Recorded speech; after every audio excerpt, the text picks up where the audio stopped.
Shalom, everybody. Rabbi Edelstein here with another short and I hope inspiring Torah thought sponsored by MEOR DC. MEORDC.com is our website. Check it out and you can learn about the programs we offer at George Washington University and elsewhere around our nation's capital. Passover is coming up very quickly, and there's so many beautiful and deep and fundamental ideas about Judaism that are connected to this holy Chag, this holy festival of Pesach. And I want to talk about a few of them in the next couple of weeks.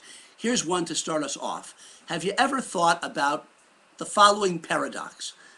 Seder night, a very holy and special night. Our rabbis tell us we can be elevated spiritually on the night of the Seder, both Seder nights, to a higher extent than any other time of the year. And we'll talk more about that.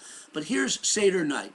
It is the reliving of the Exodus from Egypt. God releasing us from bondage. We all know that. And we call Passover itself Zman Cherusenu, the time of our freedom. We say that in our prayers. And yet on this night of the Exodus and our freedom from Egypt, we have more rules and regulations than any other night of the year. We have to eat a certain amount of a certain kind of bread in a certain amount of time, leaning a certain way, and drink a certain amount of wine, 4 cups, and read or follow rather a certain series of steps called the Seder. Seder means order. This is freedom. The night of our freedom, rules and regulations. We're bound in every direction we turn. We have rules we have to follow on Pesach. Seems like a paradox, but it makes perfect sense when we think about the real meaning of the freedom that God gave us when he let us out of Egypt, took us out of Egypt, and the real meaning of the Exodus from Egypt. Where were we going? Why did God let us out from the exile into which he put us, that Abraham had been told about, that was part of our destiny itself? We were going to Mount Sinai. We were going to realize our destiny as a people to become a Goy Kadosh, a people having a unique eternal covenant with God, expressed primarily through mitzvot, through commandments that elevate our lives and that connect us to God. Moses himself was told that at the burning bush. God said, you're going to go to Pharaoh, tell him to let my people out, or let the people out so they may serve me on this mountain.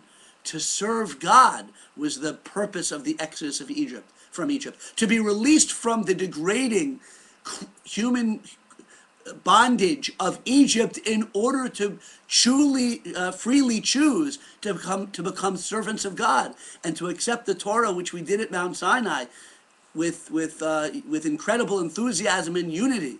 So freedom from Pharaoh in order to choose to become servants of God.